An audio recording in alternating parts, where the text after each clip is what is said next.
All right. What's up, everybody? Thanks for clicking this video. Thanks for tuning into my channel. My name's Simon Hill, Black American from Louisiana, coming to you live from Budapest, Hungary. Today is March 26th, 2024, when I'm recording this. Came up here to chop it up with the people about a few big stories that are happening. Some that are, important, some that are worth discussing, worth dissecting, others, that are fun to speculate about, fun to think about, and just to chop it up with the people and see what y'all think about these stories. So I'm only going to be on here for maybe an hour or so because I got to get back to work. I just came from work, came home, ate food for iftar. Now I'm chopping it up with the people here. So let's get into it. So the first story we're going to cover today is the Diddy saga, the never-ending drama surrounding this man. Federal agents raid home tied to Sean Combs in Los Angeles and Miami in response to questions about Mr. Combs's residences. Homeland Security investigation said the searches were part of an ongoing investigation. Now, I did cover Diddy before on my channel a few times. This is the video I did on my channel talking about the Cassie case. I covered also a few months ago when speculation came out that Keefe D revealed that Diddy might have been involved in the plot that killed Tupac. You know what? I think there is maybe some truth to the idea that Diddy was associated with the people who did pull the trigger on Pac.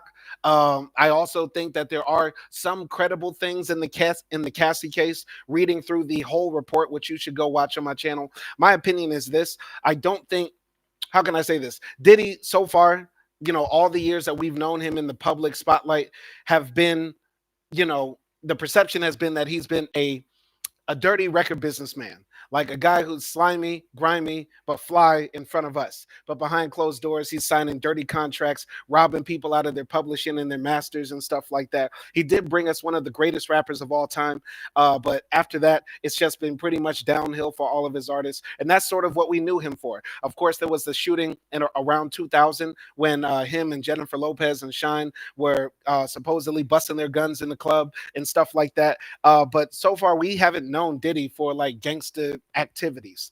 But it seems like now, in the past few years, these things have been coming out. Also, there have been allegations against him for a while now that he's been involved in sexual misconduct, trafficking women across state lines, flying them out, maybe some women who are underaged.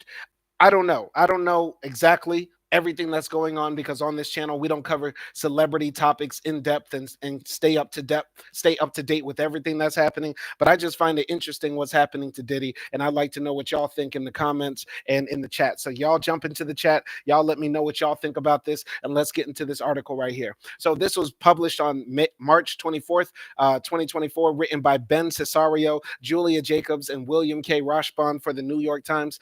Federal agents raided homes in Los Angeles and the Miami area on Monday that are connected to the hip-hop mogul Sean Combs, a person with knowledge of the case said.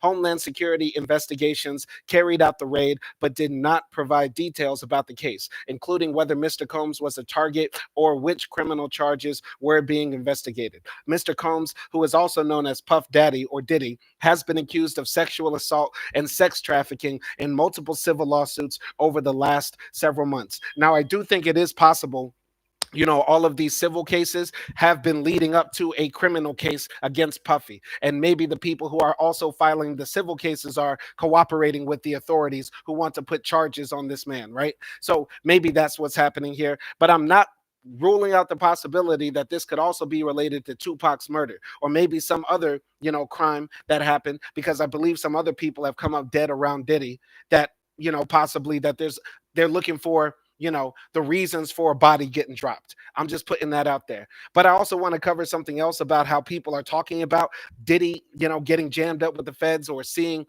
this man's home raided and everything like that. I do think, like how Diddy said on one of the greatest albums of all time, Life After Death, people pray for your downfall. You weak, jealous mother effers, sitting hating on another mother effer and stuff like that. I'm trying not to curse because YouTube is always trying to bring my channel down. But you get what I'm saying? I feel like a lot of people are celebrating seeing this black man getting jammed up by the feds or possibly spending years in jail. And the funny thing is, a lot of us are like saying, not a lot of us. I'm not even going to say it like that because R. Kelly was a nasty dude. But, when it comes to Bill Cosby, R. Kelly, nowadays we look back on what their charges were against them and the treatment they got, and we say that's not right, that's not fair. Like Bill Cosby got out on a technicality. Some people say, the parents were the ones who are pushing their children onto R. Kelly and stuff like that. So the thing about Diddy is I'm never gonna pray for any black man to be going to the white man's jails. I don't want to see this happen to him. After all the hard work he's put in, all the great music he's brought us, sure, he's been a nasty businessman. Sure, he's been a slimy record executive, but we don't say this about Clive Davis. We don't say this about all the other record executives who made sure our favorite artists died poor, broke, penniless, destitute, doing shows in their 70s until they croak over. Like, are we really just going to paint Diddy as the most evil, heinous record executive who deserves to lose everything he worked hard for just because of, some allegations that have not yet to be proven in court? That's what I'm saying here. That's all I'm saying. And I don't know if people are going to attack me for, trying to defend Diddy, which I'm not defending Diddy, but I feel like people are really rushing to judgment because, once again, they're hating on Diddy. I think there is a lot of hate and jealousy associated with this man. That's my opinion. But I'm going to continue here. So, a spokesperson for Mr. Combs did not respond to a request for comment. The criminal inquiry was being conducted by the federal prosecutors in the Southern District of New York and federal agents with Homeland Security, a law enforcement official said. Nicholas Biase, a spokesman for the Southern District, declined to comment. In a statement, Homeland Security said that agents from New York had executed law enforcement actions as part of an ongoing investigation with assistance from HSI Los Angeles, HSI Miami, and our local law enforcement partners. I find it very interesting, that in certain states, you can have a warrant for somebody or enough justifiable cause to run into their home, but the charges aren't made public. I feel like this is a violation of our civil rights as citizens of the United States, that, the police can say, we have a warrant to search your home or search your car or seize your property or assets. Can I know what the charges are? Can the public know? No, no, no, you can't know, but they can run into your home. I feel like this is a violation of our constitutional rights. Keep in mind, though, that I'm not a lawyer. I'm not a lawyer. I'm just some guy giving my opinion about this. But I feel like there's something wrong with that, right? I feel like there's something wrong there. So going to continue here.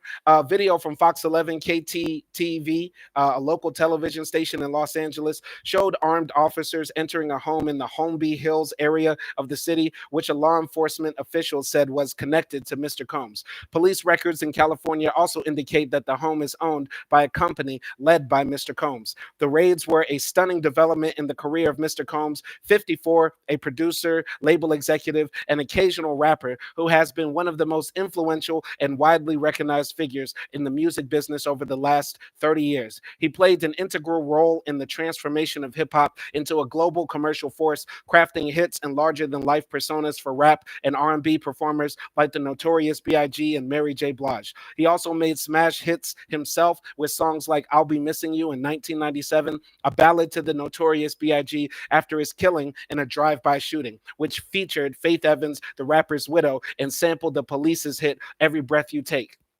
With this whole Diddy situation, it makes me think about that Jay-Z line, you live long enough to see yourself become the villain or something like that. I know that was lifted from like one of the Batman movies or something like that, but still, this is what I feel like is happening to Diddy. Like, for a long time, he has been one of our, icons in hip hop, right?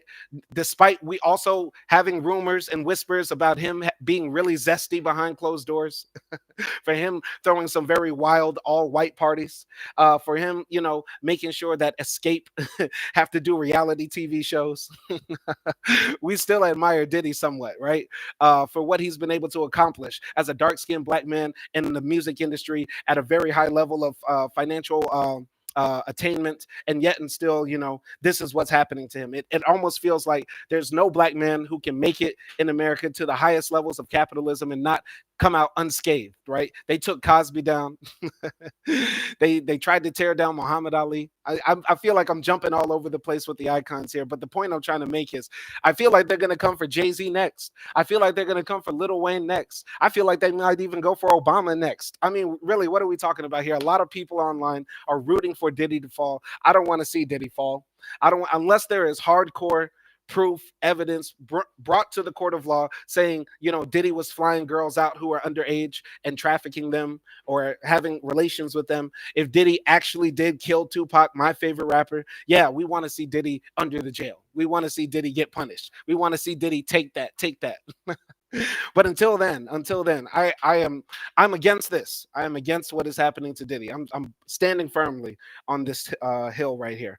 Let's continue here. But Mr. Combs has also been dogged for decades of accusations of violence. In November, he was sued for sexual assault by Cassandra Ventura, his former girlfriend, who was also signed to his label, Bad Boy, as the performing artist Cassie. In her suit, Miss Ventura accused Mr. Combs of forcing her to engage in sexual activity with male prostitutes over a period of years. The suit said that as a result of those encounters, which took place in a number of cities across the United States, Miss Ventura was a victim of sex trafficking.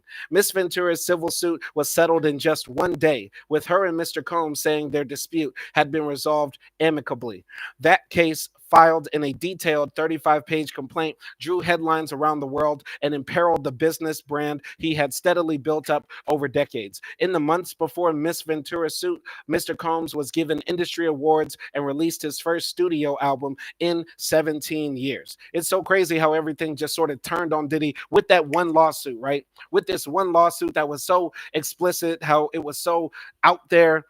I read the whole case, and yeah, it does make your blood curl a little bit. You feel a bit squeamish when you read it, but it's so crazy how it all just flipped on him in one night. Like last year, he released his album. A lot of people were praising it. A lot of people said that, it was some of his best work. It reminded them of the Dirty Money days and, No Way Out and stuff like that. And yet and still now it all changed. But I don't want to, once again, I don't want to crucify Diddy until we really hear Cassie speak. Like, we need Cassie with the Gayle King interview. We need Cassie sitting down with Young Miami on her podcast, Carisha Please or whatever. We need Cassie at the Breakfast Club to really talk about it. Like, so far, she's been speaking through her lawyers after getting the $50 million payout, or however much Diddy paid her in the millions of dollars to keep her silence and to settle the case. But yet and still, people are piling out of the woodwork. There was a guy who filed a sexual assault case against Diddy recently, and several other women who are coming out. People are also accusing Diddy of,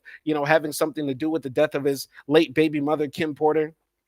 I mean, the list just goes on of the drama surrounding this man. But there's still been no proof. It's just a lot of rumors. It's just a lot of Reggie White said this in an interview, or some other security guard associate like Gene Deal doing a 2-hour Art of Dialogue interview about how Diddy used to throw wild Molly filled parties. I mean, okay, but people will say anything for clicks. People will say anything for attention. You get what I'm saying? I feel like we are too quick to throw black life away. Like, I find the worst thing that any black person could do is call the police, call the feds, and snitch on another black man. Like, we should be able to police our communities, police our people, and deal and have court in the street and justice in the street.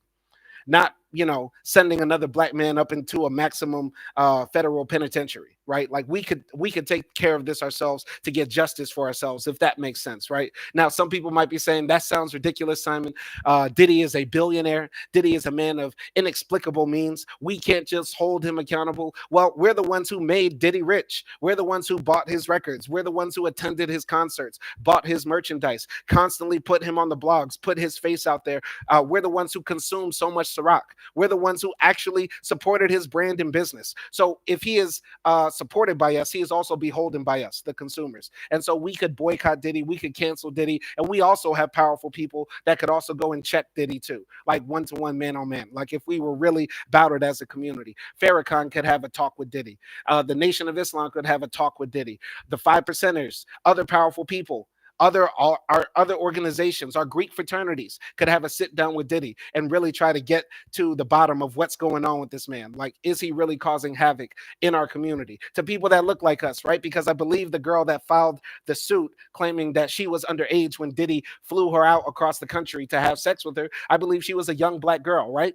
So, we have people that can get in contact with them. You know what they say in life? You're only 7 people away from knowing everybody on the planet. Like, we have that connection. We have that power to actually check Diddy. Y'all might find that foolish. Y'all might find that naive. But I do think that we can actually hold him accountable. And we don't need the white man to throw him up in a jail, throw him in chains, parade him around the world and say, see, look, this black man that you put up on a pedestal, this black man who made millions of dollars, this black man who made millions of white people rich, and also a handful of black people rich.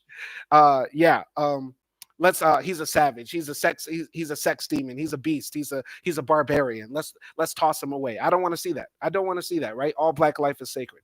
Gonna continue here. So Miss Ventura's civil suit, which was settled in just one day, was with her and Mr. Combs, saying their dispute had been resolved amicably. That case, filed in a detailed 35-page complaint, drew headlines around the world and imperiled the business brand he had steadily built up over decades. In the months before Miss Ventura's suit, Mr. Combs was given industry awards and released his first studio album in 17 years. Even after its settlement, Miss Ventura's suit was followed by several more cases, each accusing Mr. Combs of sexual assault. In one case filed last month, a music producer, Rodney Jones, said that Mr. Combs had made unwanted sexual contact with him and forced him to hire prostitutes and participate in sex acts with them.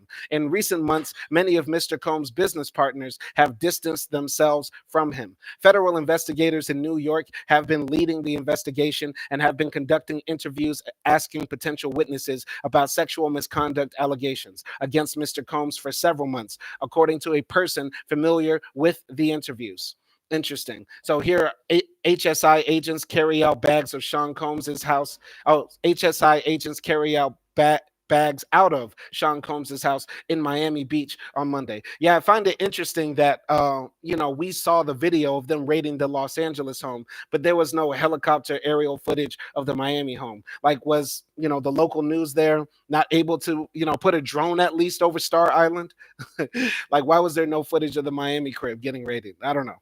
Anyway, Mr. Combs has denied the accusations against him. In December, after an anonymous woman filed a suit accusing Mr. Combs and 2 other men of raping her in a New York recording studio in 2003 when she was 17, the music mogul said, "Sickening allegations have been made against me by individuals looking for a quick payday. Let me be absolutely clear. I did not do any of the awful things being alleged."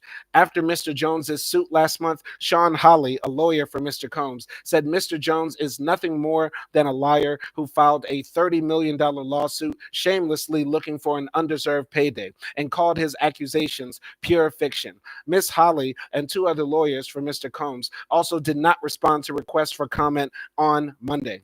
In a statement on Monday, Douglas Wigdor, a lawyer who represents Miss Ventura and the anonymous woman who sued Mr. Combs, alleging the assault at a New York studio, said, "We will always support law enforcement when it seeks to prosecute those who have violated the law. Hopefully, this is the beginning of a process that will hold Mr. Combs responsible for his depraved conduct." That's got to be this is something I heard Poetic Flacco say. That's one of the biggest L's you could ever imagine. You pay somebody millions of dollars to settle a lawsuit, and they still want to prosecute you for the crime. Now, I don't know if that is even more evidence that Diddy is extremely guilty and Cassie was not in this just for the money, like she didn't just want hush money, or if that's just being vindictive against Diddy. I don't know exactly how to put it, but that's why we need to hear from Cassie ourselves. I will not throw the book at this young black man, even though Diddy is much older than me, possibly could be my father if we look at the time age difference between us, right? But yeah, I'm not going to throw the book at Diddy yet. Let's wait and see how all of this plays out. Going to continue here. The home searched in Miami Beach was on Star Island, an exclusive enclave of mansions in Biscayne Bay popular with celebrities and the wealthy. On Monday, its usual tranquility was interrupted by a Homeland Security investigation van with flashing red and blue lights, law enforcement officials in blue windbreakers, and at least 2 agents with dogs, as well as journalists dotting its palm-lined lawns. A similar scene played out near Mr. Combs' home in Los Angeles, where by late afternoon, a few dozen people, many of them journalists, milled about the Tony neighborhood of Holmby Hills, unable to cross the yellow caution tape strung across South Mapleton Drive. A few Los Angeles police officers blocked the road leading up to Mr. Combs' property. Those passing took an interest with drivers of luxury sports utility vehicles slowing down to take photos of the scrum. The neighborhood, just a mile east of University of California, Los Angeles, is accustomed to attention. Boasting a long list of celebrity residents, it is where Hugh Hefner once threw a lavish parties at the Playboy Mansion and where Michael Jackson lived in a chateau just before his death. Most estates are surrounded by gates and greenery or vine-covered stone walls, pillars of privacy for a community known for its exclusivity. And that's the end of the article here. Maybe tomorrow I'll read this next article. After sexual assault suits, are Sean Combs' empire and brand at risk? I find what's happening to Diddy fairly interesting. I just didn't expect to see this happen in my lifetime because, once again, growing up, we didn't look at Diddy as like some gangster or thug, right? Like, Diddy came up in the East Coast West Coast war, and what brought down Suge Knight was the excessive gangsterness. Beating up people at the studio, having his goons, shoot at people, shaking them down, making them drink piss and all that sort of stuff, right? And here comes Diddy, the cool, smooth businessman, focused about his paper, didn't want drama, didn't participate in the East Coast West Coast war. Sure, he had some issues like in the early 90s when he like threw a party at Howard or something, or in New York, and like there was a stampede and people got trampled and stuff like that. That was like one of his earlier dramas. But other than that, up until the Shine fiasco, there was like, a blemish free record. It was just like, big boy talk, special cloth talk, and great albums, great music, great artists and stuff like that. Did not expect to see this happen in my lifetime. But then again, we never know what these people are doing behind closed doors. We've all heard rumors about Diddy, but I'm just worried about the sentiment amongst people who have never met this man, who this man didn't rob, anybody for anything, right? They're just going off on Diddy, right? They're just finding a reason to say, yeah, get him, get him. But then when the US government pulls up into a black man's house like this, starts taking all of his things, this black man worked very hard for, we find this okay. You find this okay with John, Billy, and Tom running up into this black man's house. I don't find this cool. I don't find this cool at all, honestly. I don't find this one bit acceptable, honestly, unless he actually did what he did. But anyway, that article here, y'all go check out the video I did about the Diddy Cassie case and everything like that. Gonna jump to this other story here.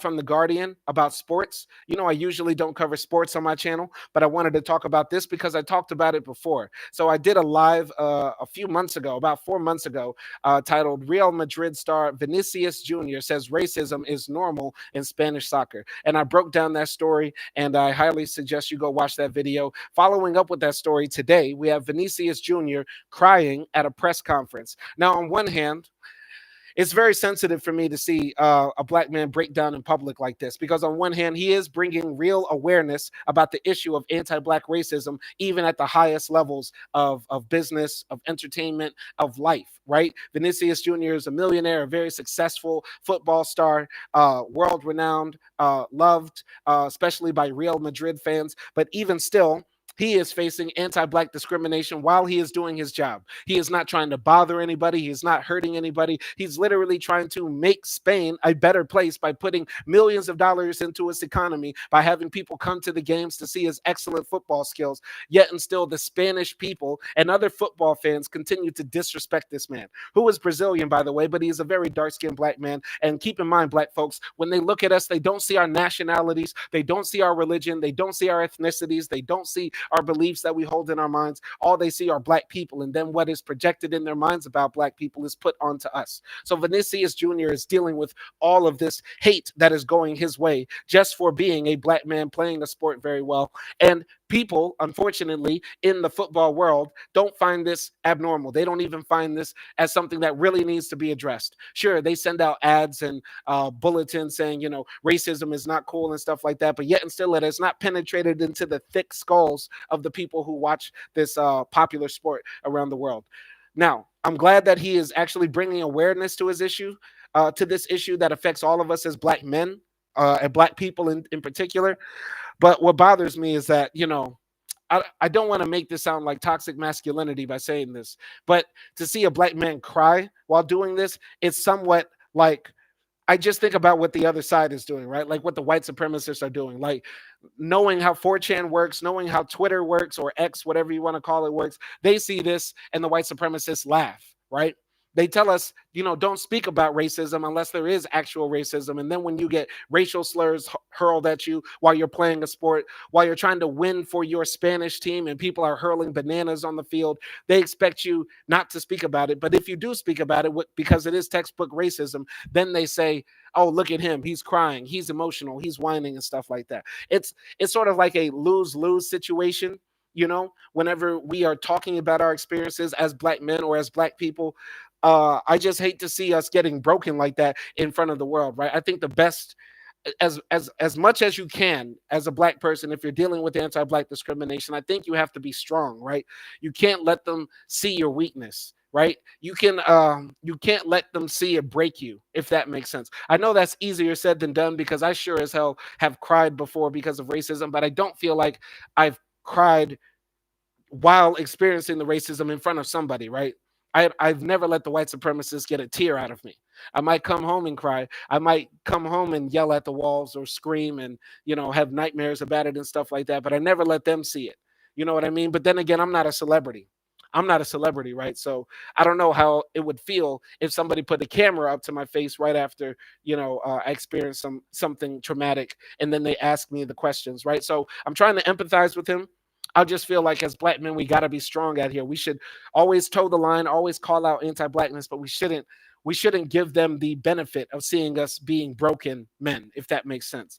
I don't know. I don't know. I want to know what y'all think about that. Y'all let me know in the comments what y'all think about that. Am I being toxic masculine here, or am I actually giving good strategy? I don't know. Y'all let me know how you feel. Anyway, this is the article from The Guardian. Emotional Vinicius Jr. losing desire to play after racist abuse in Spain. Brazil winger breaks down in tears during press conference. Vinicius, it's hard to move forward. I feel less like playing. All right, this was published on March 25th, 2024. Vinicius Jr., the Real Madrid and Brazil winger, broke down in tears when asked about the repeated and systematic barrage of racist abuse he has received while playing in La Liga. Speaking ahead of the national team's Tuesday night friendly match with Spain, the country where he has played since 2018, Vinicius said, I just want to play football, but it's hard to move forward. I feel less and less like playing. It never crossed my mind to leave Spain because if I leave Spain, I give the racists exactly what they want. Yet God, I feel for Vinicius so bad. And it's so crazy how I did this story, months ago, and I did not expect where it was going because I kind of thought it would be like a one off. He speaks about racism and then they sort of move on and then they just sort of forget about it. But I'm proud for this brother of constantly keeping it on their necks. And I'm proud for the media too, as well, for always bringing up the story too. I know it might be frustrating for him to constantly speak about it because the one thing that can happen to black celebrities who speak about racism is that they pigeonhole you as like the angry black man or the black guy who's only focused on racism or his blackness and that sort of stuff. When all Vinicius wants to do is play football, that's really what he came to Spain to do. He didn't come to Spain to do anything else other than play the game, but yet he's met with this, so he's going to speak about it like a man. So I'm proud of him for that. But on one hand, it's like, they could use talented players in the African League. They could use talented players in the Brazilian League as well, right? The crazy thing is, and I don't know if I covered this on my channel or if I just read this for myself in my leisure, but the crazy thing is we live in such a white supremacist world that the best players in the world come from the third world. But who has the best teams? The Europeans, right? And it's just because of money, finances, capital, access, the pitches that they're able to make, the coaches that they're able to get, and that sort of stuff. Literally, the best players come from Africa and Latin America, and yet and still we haven't yet had Africans win the World Cup, right? A few Latin American teams have won, Brazil, Uruguay, Argentina, blah blah blah blah blah. But yet and still, how come? How come still, so many European teams generally have the best players? You get what I'm saying? And let's continue here. Vinicius has been on the receiving end of 10 episodes of racist abuse that have been reported to prosecutors by La Liga, and spoke haltingly at a press conference held in Madrid, needing to recompose himself on a number of occasions.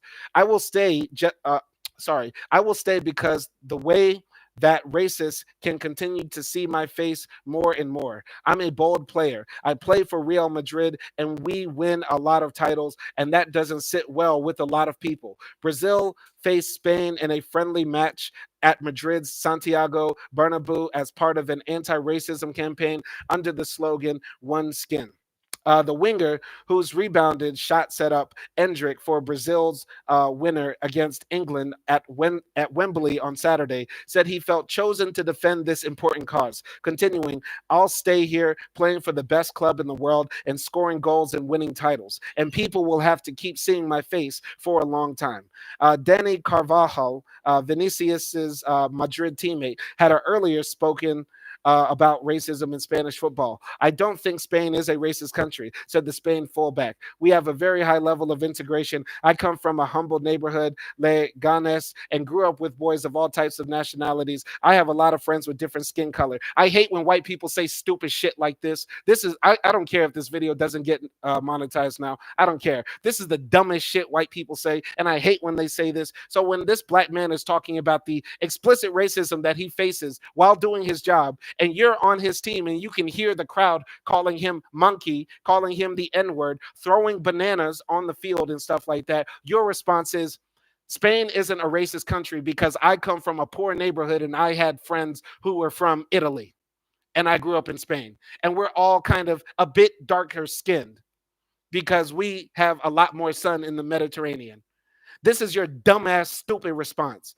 I hate people like this, and I wish they would shut the fuck up forever, honestly.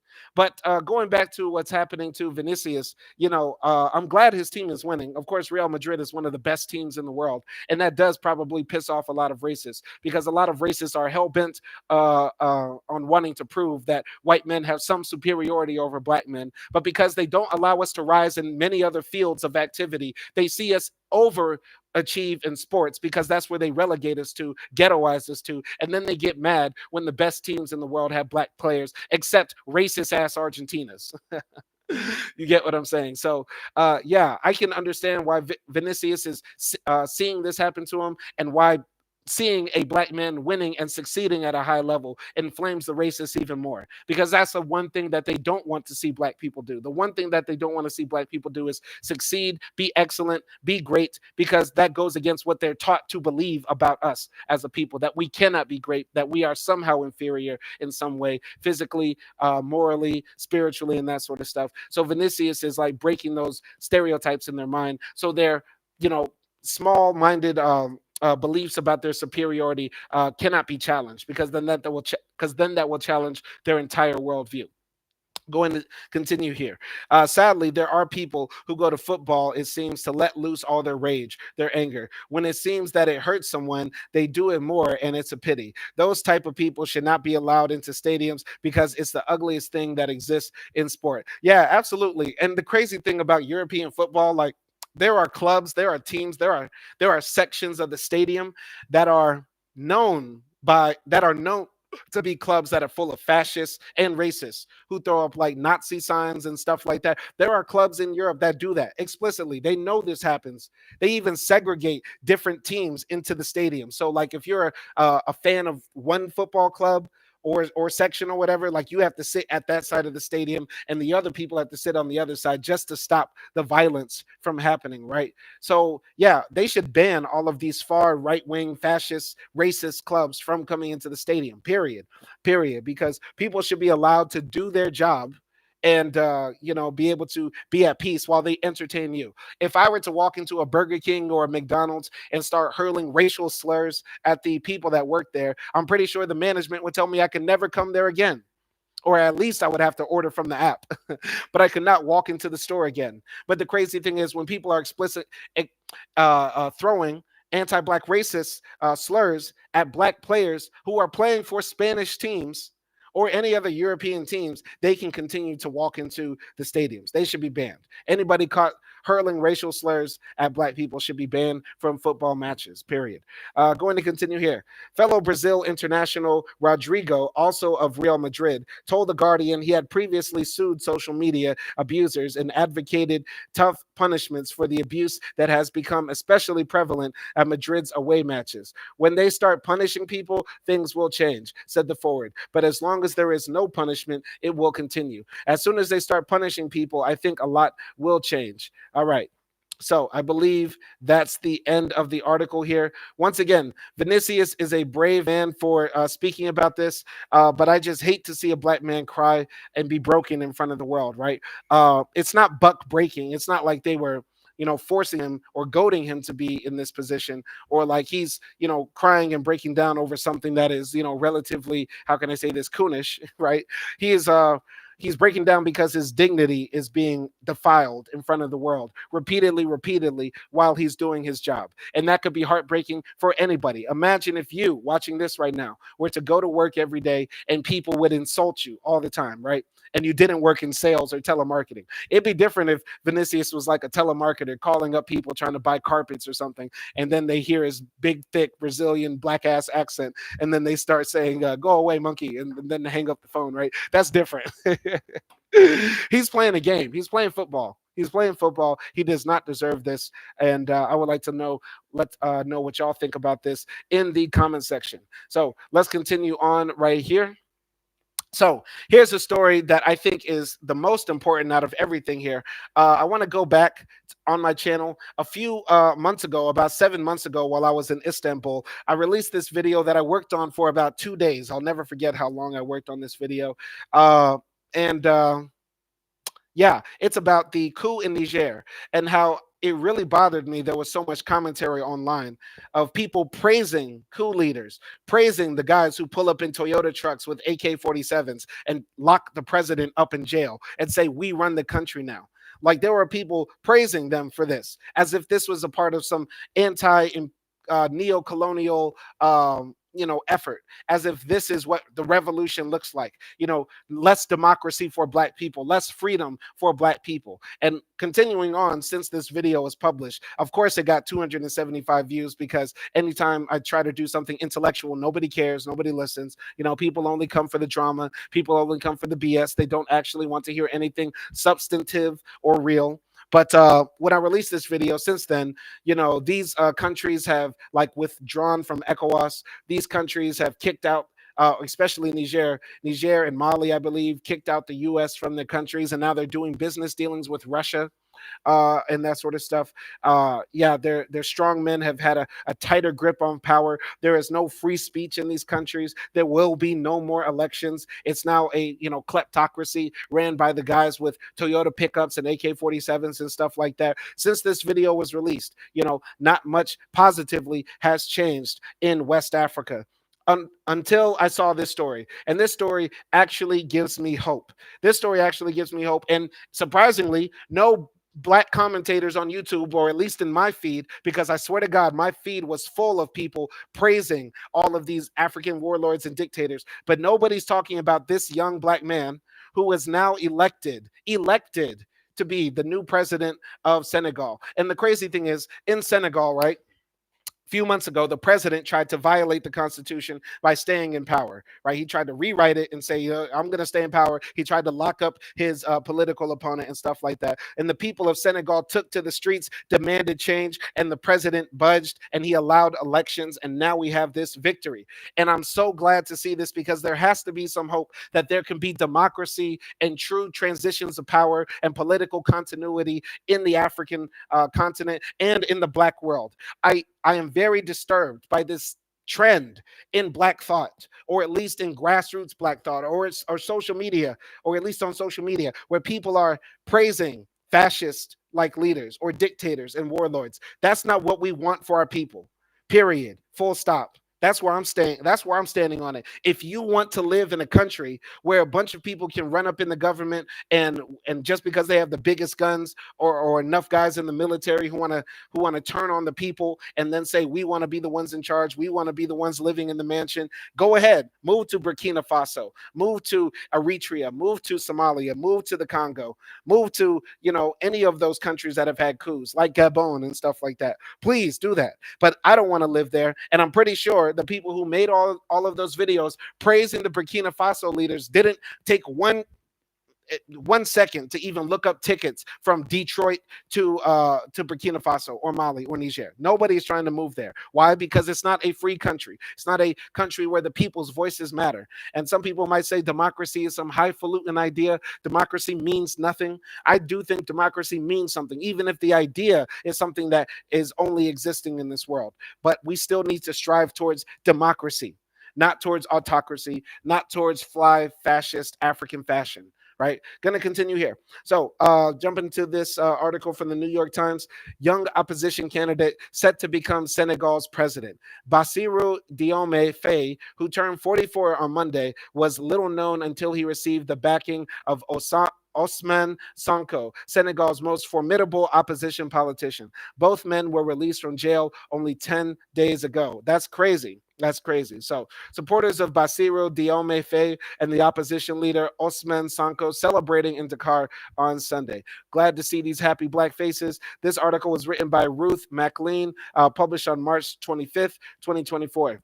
With the concession of his main rival, a young political outsider backed by a powerful opposition figure has won a surprise outright victory in Senegal's presidential election only 10 days after being released from jail. Bassirou Diomaye Faye is the anointed candidate of Senegal's popular and controversial opposition politician Ousmane Sonko. Mr. Faye's main rival, the governing party candidate Amadou Ba, conceded in a statement congratulating his rival on Monday for winning in the first round.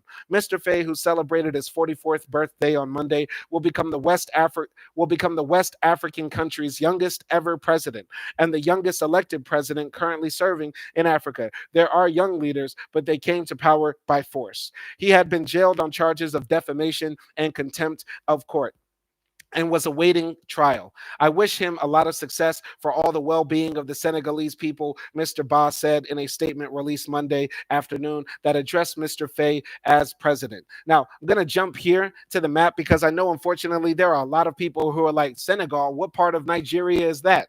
Senegal is this semi-large country in West Africa, bordered by Mauritania to the north, Guinea-Bissau to the south. And it's interestingly, they have another country inside their country, which is the Gambia, a country that my wife and I spoke about on my channel a few months ago. Go check that video out. It's under the live section. But Senegal is I believe a country of about 40 million people.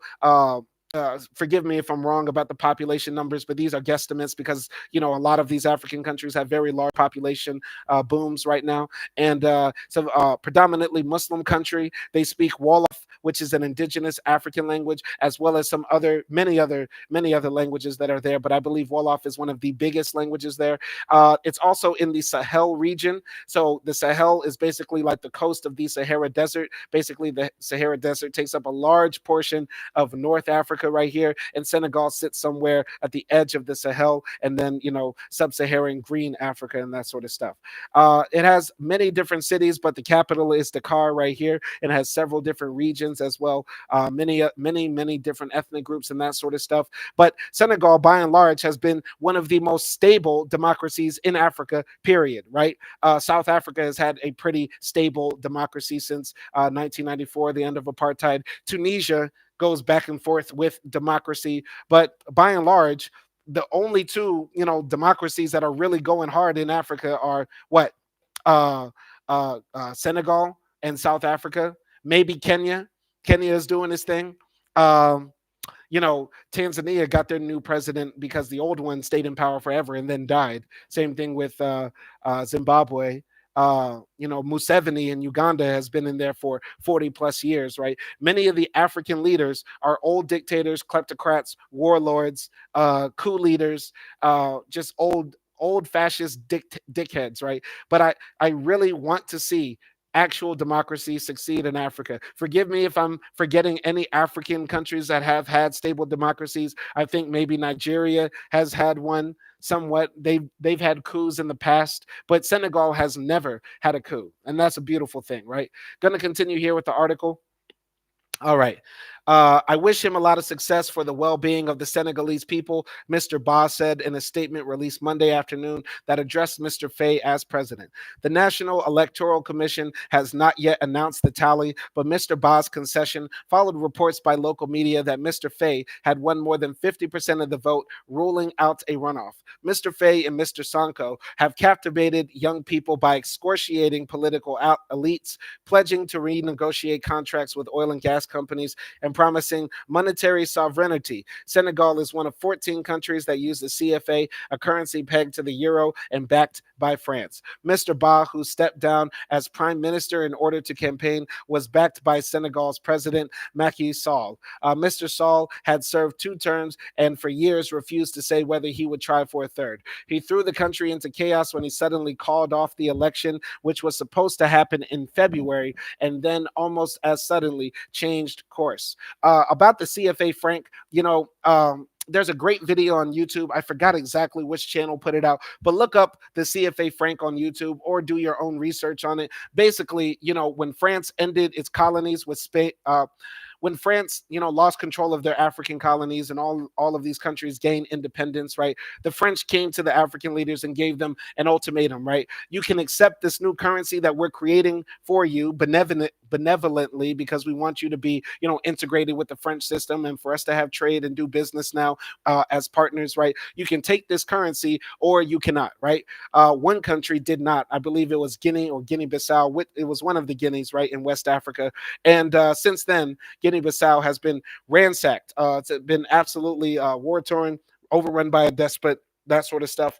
But many of the other countries who adopted the CFA franc now, because of the CFA francs, uh, pegging to the euro, it's cheap to export raw goods to France. But because these African nations don't have their own production capabilities, when the refined goods, like are sent back to the African nations, they end up paying more. So, for example, a country like Chad can grow a bunch of cotton and sell it to France for very little. But in France, that's where they have all of the shirt manufacturing places, right? So they take the cheap cotton from Chad, make a shirt for it, and then sell it back to the Chadians for like $15. And so Chad is constantly in this loop, right? Where they're unable to actually, get out of debt, see any progress from the raw materials they earn and that sort of stuff. It goes deeper than that, and that's probably like the best that I could ever do on trying to explain it. But it's essentially an exploitative currency that the African nations have only stayed in, not because they're imbeciles, not because they don't have their minds to see that this is exploitative, but it's because they literally don't have any other option, right? Like the way France controls the economic policies, it's almost a parasitic relationship with them, where even if they took out the tick, they might die. You get what I'm saying? So it's very, very tricky. And while I am sympathetic to Black people or Africans who are, anti-French, anti-neocolonialism, and that sort of stuff, because anywhere in the Frank Afrique world that you will find anti-French sentiment. You know, I do think that there is a better way than having your guys run up into the Capitol and lock the president up in jail and basically run the country as your own little gang. That's not cool. All right, I'm going to continue here.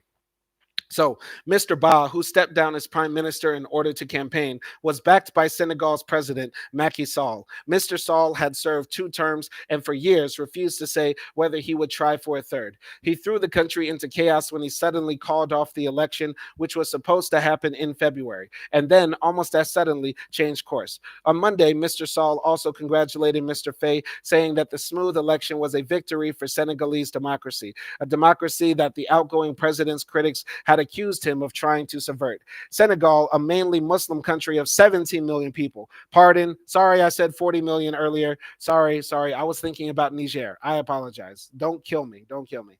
Senegal, a mainly Muslim country of 17 million people, has a history of peaceful transfers of power since gaining independence from France in 1960. Residents of Dakar, Senegal's coastal capital, began celebrating at 8 p.m. on Sunday before many polling stations had even had a chance to count the contents of their ballot boxes. People danced, waved flags, and piled into cars and onto motorcycles, sounding a cacophony of horns and shouting, "Get out Amadou Ba," as they raced through the streets. I want to talk about this right here. A lot of people say democracy doesn't work or your vote doesn't count. People who say that have never voted and their candidate won. Like when you vote and your guy wins or your girl wins or whatever, you feel like, yeah. It's like it's really cool if you do participate in democracy, right? Or if you actually are a candidate and you win, you're like, yeah, this actually works. This is actually cool. This is what I like to see more than just, a bunch of cool leaders, a bunch of young men dressed in camo and berets with AKs hung over their shoulders and stuff like that, saying we run the show now. And then a few people come outside and cheer, but that's just because they want jobs with these new people who will be running the show, the new gang in charge, the new tribe in charge.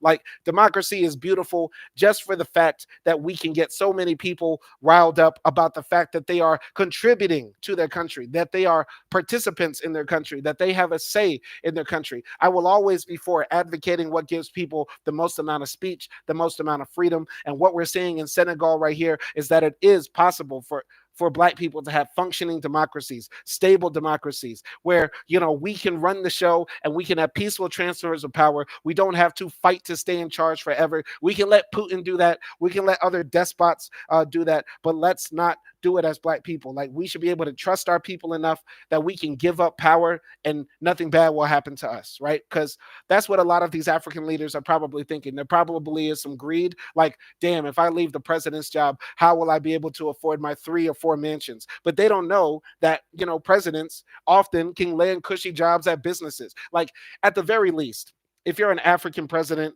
who's been in power like 4, 5, 10 years or whatever, your time is up. What you should do at the very least is leave your country and go work for like Credit Suisse as an advisor or something. Park your money in Switzerland and then just go live the rest of your life in Bern or Geneva or something, right?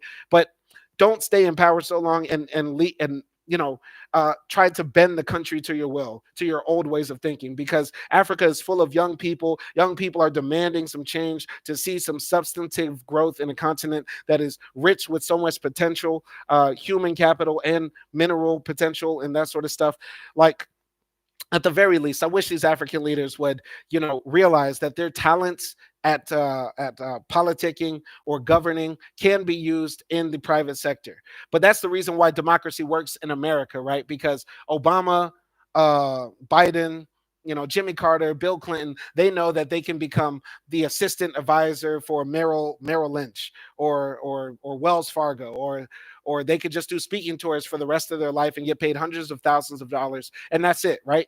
But in Africa, they don't have those sorts of, mechanisms to allow political leaders to maintain their financial lifestyle, because through some level of corruption, having access to mineral resources that they can exploit and stuff like that, or actual political power, right? That's the only way people get rich. They don't have those other means of that of the capitalistic system, if that makes sense. Going to continue here. So, Mr. Faye, after casting his ballot at the Ecole Indiande polling station in Indiagano, Senegal on Sunday.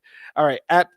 And at midpoint, supporters began to sing happy birthday to Mr. Faye, who has gone from obscurity to winning the presidency in a few short months. But Mr. Faye was not the only winner. Many Senegalese casting their ballots for him saw him merely as a proxy for Mr. Sonko, 49, a fiery orator who was jailed and barred from running and who tapped Mr. Faye to run in his place.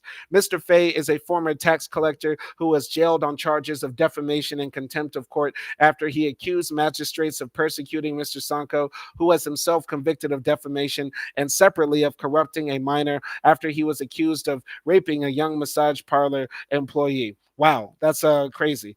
I don't know if those are trumped up charges or if those are real, but if those are real, he should be held to account. Mr. Sonko has been eager to emphasize that a vote for Mr. Faye, known to many as Diome, was a vote for him. Diome is Sonko. Read ubiquitous posters bearing the two men's youthful, glowing faces. The two men have very different styles. In contrast with Mr. Sonko's bombast, Mr. Faye is soft spoken and serious. Some who know him say he is a keen soccer player who grew up in his family village near the city of Umbor and has two wives. Two wives. He got two first ladies. That's crazy. That's great. Well, who's the first lady? Who's the second lady then? All right. He worked for 15 years in Senegal's civil service. Many young Senegalese identify with him, said Babacar Ndaye, a political analyst at the West African think tank. He said that Mr. Faye had worked extensively on the party's political program and had earned a reputation for being ethical and hardworking. When Mr. Sonko chose him to be the presidential candidate in his place, Mr. Ndiaye said everyone thought it was the right choice. Mr. Faye has pledged to reduce presidential powers to make the judiciary more independent and to reform land ownership. He has also said he will change the CFA, the regional currency, though it is unclear whether he and Mr. Sonko intend to reform or replace it. This might sound controversial, but I actually think because we live in this capitalistic world where international trade is the name of the game, I do think it would be best that some people might say I'm a coon for this. I don't care. I do think it might be best for countries to adopt the US dollar, right? And it's not because I want to see American financial hegemony or anything like that, but just because of this. When I was working in Tunisia and I would sit down with business owners who said that, we do import export and every year it gets harder and harder for us to stay afloat. It's because we have to change these Tunisian dinars into dollars, pay a fee on that, and then buy US dollars. And then we have to bring our products into Tunisia and then sell them for dinars, which shows that we are losing money on every single trade. Now, I'm not an expert on their business, but that sounds very hard to stay afloat. And I was like, wouldn't it be much easier if, because you have to buy things in dollars, then just sell things in dollars as well? You get what I'm saying? I know it's much easier said than done. And that sort of shock to an economy can be very hard to implement, right? Argentina said that they're trying to do it, implement US dollars. And maybe Senegal does not have billions of dollars in reserves to actually make that possible in their economy. But I do think it would be easier for development, honestly. Like Ecuador does it. I believe is it Nicaragua or El Salvador does it and that sort of stuff. And while these countries are not wealthy or developing, I'm pretty sure that it makes things much easier exchanging goods from across the world in dollars because you're circulating in US trade. This is just my opinion. If they wanted to create their own currency, fine too as well. I don't care. What I am happy about is democracy in Africa. I'm just throwing out some ideas right here. But if you're an economist, if you're somebody who studies, the Forex, let me know how this actually works. But that's just my opinion. Going to continue here.